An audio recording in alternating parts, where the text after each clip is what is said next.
seated. Welcome to Trinity Church on the Green. I can see by the glimmers of green that people are in the St. Patrick's Day spirit. Today is also the second Sunday of Lent and the second Sunday in our series on trauma and grace. And we are especially honored and blessed to have with us this morning Chief of the New Haven Police Department, Anthony Campbell. He's Chief of Police until the end of the month.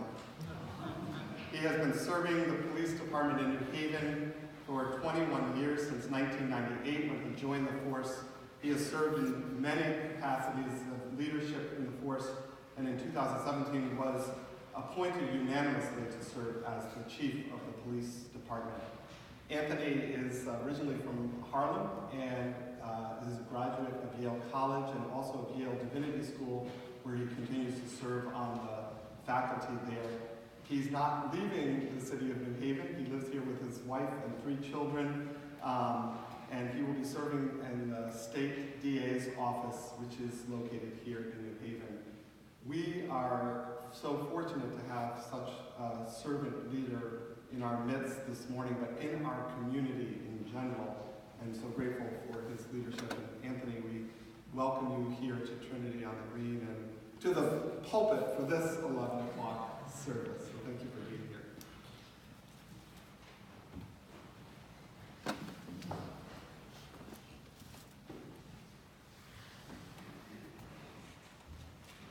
Good morning. Come on, you could do better than that. Good morning. Good morning. First and foremost, I want to say thank you for having me here. I want to say special thanks to Kyle, who invited me. I think it is rather appropriate that at the end of my career, I have this opportunity to speak to you about trauma and grace. Throughout my life, I've had quite a bit of experience, especially as a police officer, with trauma and also with grace. The reading today, the story about Abraham, originally Abram, I love that it starts out with God saying to him, "Do not be afraid." And that means a lot to me because there have been times in my life where God has spoken to my heart, and those words, "Do not be afraid," have been very profound, especially during traumatic events. Typically, when we think about the word trauma, you think about a specific event, something that happens in a moment, a car accident, a sudden death, someone overdoses, someone is seriously injured.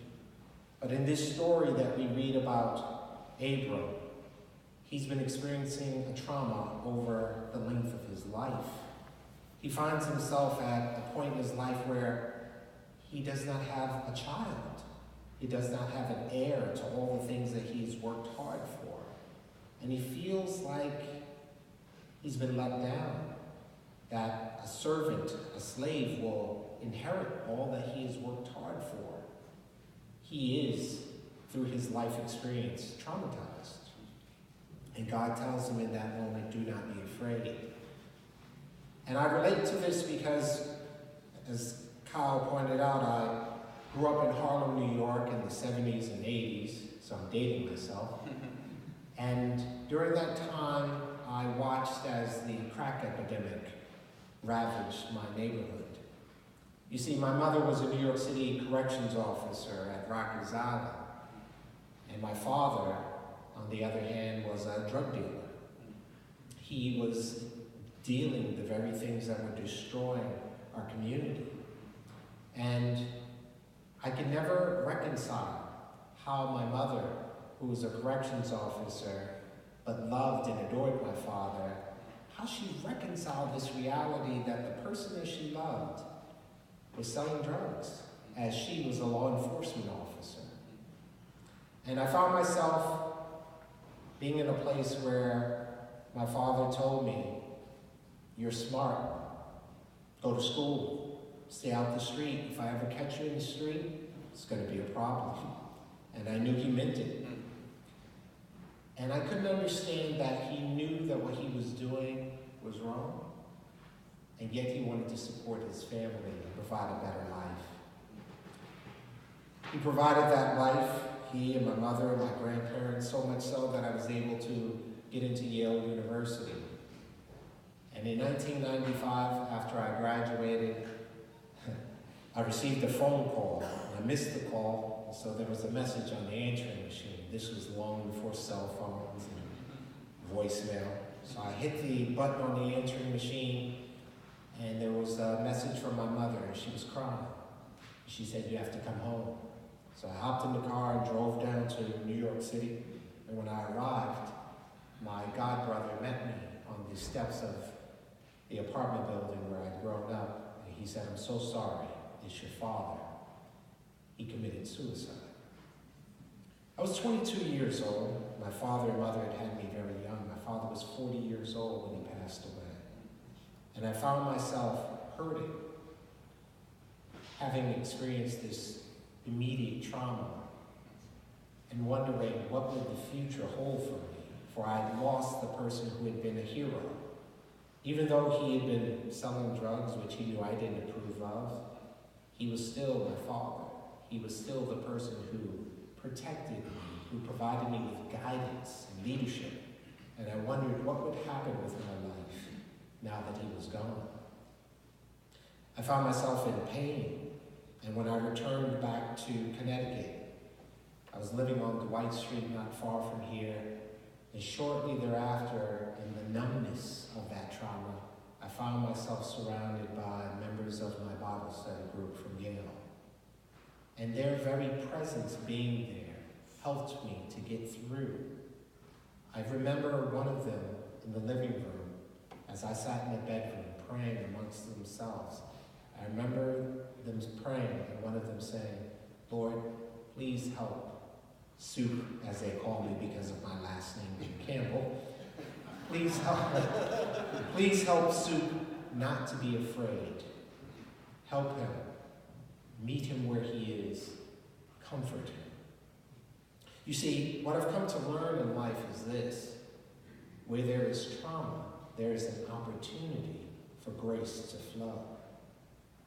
The members of my Bible study group provided that grace in that moment where I needed them. The grace to be able to speak life into me, to help me to get to a place where I was able to be healthy again and apply to the police department. Some years later, in 1998, I found myself in the police academy and then graduating, patrolling the streets of New Haven. Once I found myself assigned to the detention area, which is where someone who's arrested gets brought in to be processed. People are not usually very happy when they're down in detention. And because of the safety issues, as an officer, you're not allowed to have any equipment. No pepper spray, no weapon, no taser. But you have to fingerprint the people who have been arrested.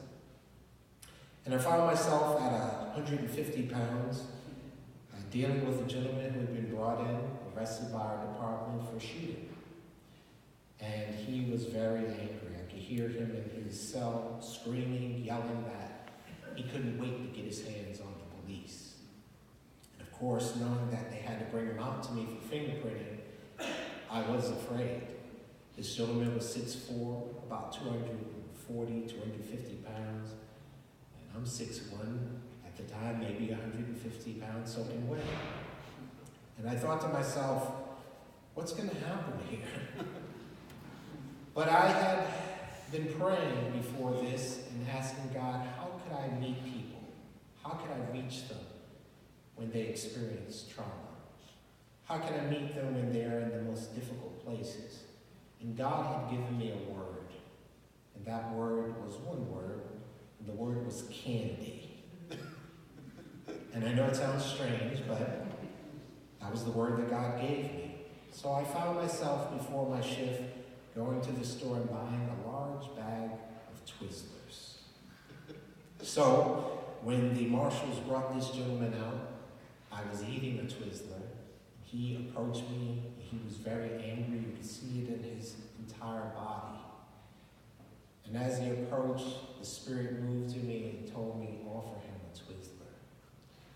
And imagine the demeanor of a man who is angry at the world, hurt, angry at me because of the uniform I'm wearing and what it represents. But in that moment, when he approached and I said, "Would you like a Twizzler?" his entire demeanor changed. It was like he was a child.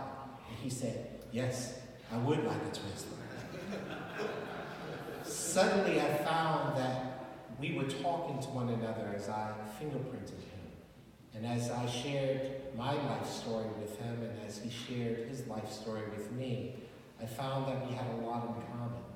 And that it was simply by the grace of God that my path had gone in one direction compared to his path that had gone in another direction.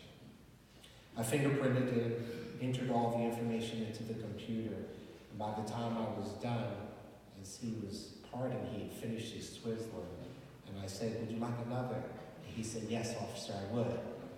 I gave him that Twizzler, and he left me and went back to his cell. About a year and a half later, I found myself in the grocery store with my family, shopping in plain clothes, and I heard someone yell out, "Campbell!" And I looked, and I saw this gentleman I didn't recognize at first. He came up to me, shook my hand, gave me a hug, and said, "Do you remember me?" I said, "No." And he said, "Remember in detention you gave me that Twizzler?" Suddenly I remembered, and I said, "Yes, I do remember you now. It was the shooting, wasn't it?" He said, "Yes, it was." And he said, "I just wanted to say thank you. Thank you for treating me with decency and respect. Thank you for giving me a moment of peace in a time that was really difficult for me. Thank you for acknowledging my humanity." He shook my hand, acknowledged my wife and my children, and he went about his way. It reminds me of the story that we read this morning with Abraham, how God tells him to come outside and to look up at the stars, to count them if he could, and told him that you will have descendants that will outnumber those stars. That God met Abram where he was and spoke life and provided grace in that moment, transforming him so much so that he changed his name from Abram to Abraham.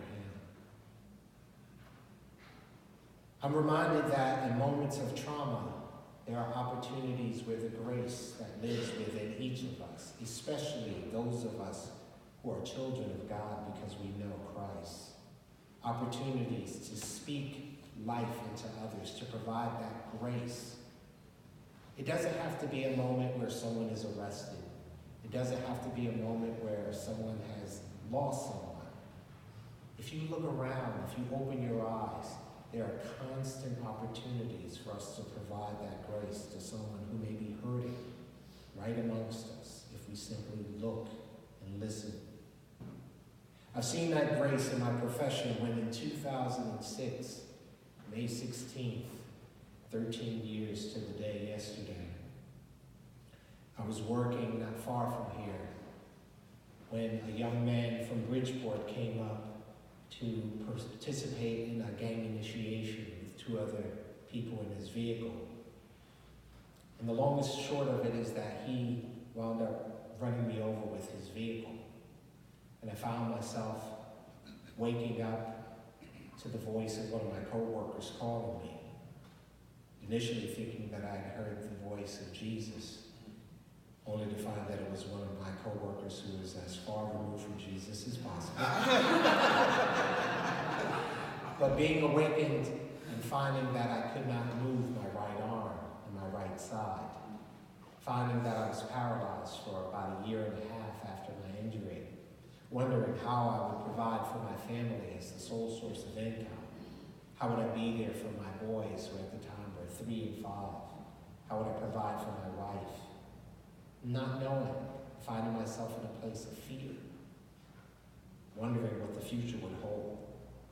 Finding myself having life spoken into me by members of the police department, members of my congregation, who said that God is not done with you yet. I remember someone who spoke the words of Jeremiah 29:11 to me and said, "For I know the plans I have for you, declares the Lord. plans to prosper you and not to harm you, plans to give you hope and a future. In that moment of trauma, someone spoke and utilized that grace that was within them and spoke that into me. I found myself sitting in the office of the neurologist who was telling me that I needed to retire because I would never be able to be a police officer again, that I may never regain movement in my right arm, and my leg, and my neck. And I remember God's Holy Spirit speaking to me in that moment and saying, speak to him and say this: I know that you practice medicine, but I know the master healer, and he is not done with me yet. I found myself at the divinity school taking classes while I was out injured and having an Old Testament proctor say to me, I want you to go and see this woman because I believe she can help you. And I went and saw this woman who started treating me in such a way that little by little, movement came back to my right arm. Within a year and a half, I found myself back at the police department on a light duty basis, and within 2 years on a full duty basis, being promoted to the rank of sergeant. And 9 years after returning to the police department, I found myself 2 blocks away at City Hall, being sworn in as the chief of police. All of these things were moments where trauma had occurred over a period of time and in instances, but opportunities for grace to flow through God's people, through other human beings into my life. I've tried to allow that same grace to flow through my life. And in that moment where Mark Andrews was being sentenced, I wrote a letter. I didn't share this with the first service, but I'll share it with you. I wrote a letter to the court stating how my life had been drastically changed because of what Mark had done when he ran me over with that car. But that as a Christian, I remembered that there was a time where a man who never met me hung on a cross because of my sin so that I would have an opportunity to live a life and have a relationship with God.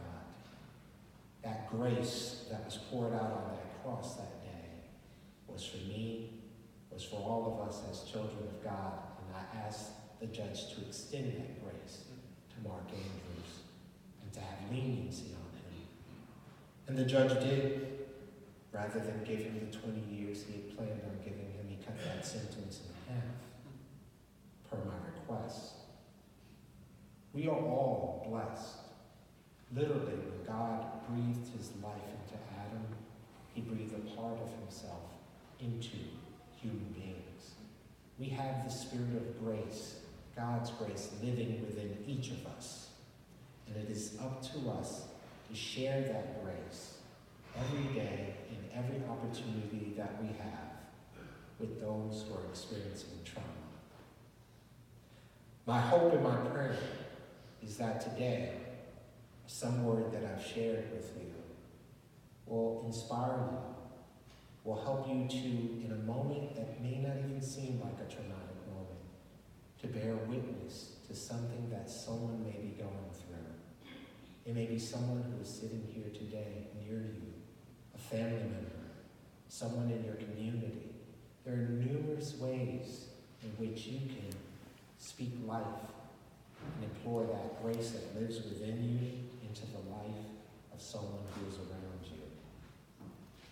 And I hope that maybe someday someone will allow the grace that lives within them to bless your life. Thank you. May God bless you and keep you.